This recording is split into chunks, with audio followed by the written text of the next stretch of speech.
საქართველოს მოდელი სოქმის ვალდებულებების განხორციელების კუთხით საკმაოდ კარგ მდგომარეობაში არის, იმიტომ რომ ის დედლაინები, რაც ჰქონდა აქამდე, თუმცა 2030 წელი არის რაღაცა საბოლოო მოხმარებამდე უნდა გავიდეთ 97%-იან ამოღებაზე.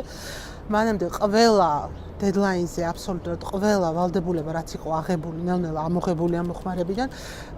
ეს მონრეალის სოქმის მიხედვით საქართველოს მონრეალის სოქმს 98 წლიდან ახორციელებს უკვე გაეროს ხელშეწყობით, თუმცა 96-ში ხელი მოაწერა და აქედან მოყოლებული მიმდინარეობს მუშაობა. მუშაობა ეხება, ესე იგი, ესეთი მარტივი არ არის, რომ უცებ ყველა მოხმარება, რაც გაქვს ვალდებულება აღებული, შეამცირო და მიიღო, ანუ გახვიდე ბოლოში.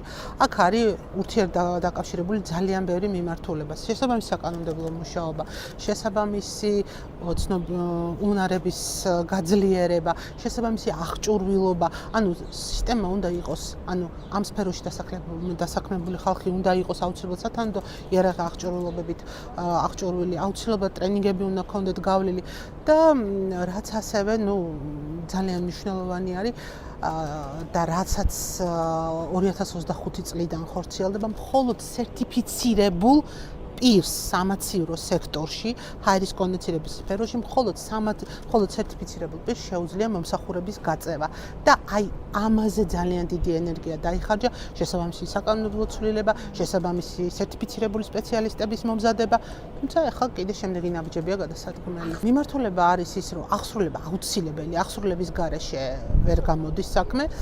კანონში გვიწერია, ზუსტად კარგი ის არის, მაგრამ უნდა აღვასრულოთ.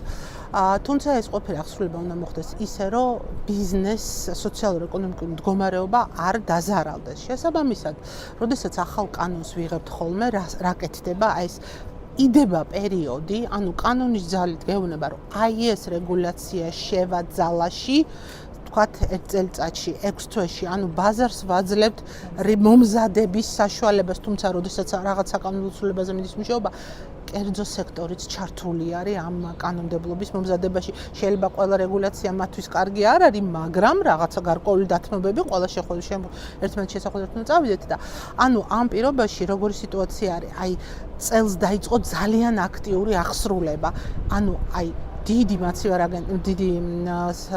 სამაცივრო დანადგარები, ვისაც აქვთ, ხო, იმას სერტიფიცირებული პირი თუ არ მომსახურება უფლება არ აქვს. შესაბამისად, ზედამხედველობის სამსახური გარემოსდაცვის და სოფლის მეურნეობის სამინისტროს აკონტროლებს როგორც დანადგარებს, ასევე ანუ მაცივარ აგენტების მოხმარების რაოდენობას, ასევე სერტიფიცირებული პირი არის თუ არა. ეს კიდე სპეციალური ელექტრონული აღრიცხვის სისტემა არის შექმნილი, IRMS იქვე მონიტორინგის და აღრიცხვის, სადაც კონტროლდება საქართველოში აი შემოტანიდან ბოლო მოხმარებამდე მთელი ჯაჭვი მაცივარ აგენტების, იმიტომ რომ მიზანი რა არის, რომ ეს მაცივარ აგენტები არ უნდა გაიფრქვეს ჰაერში, ხო?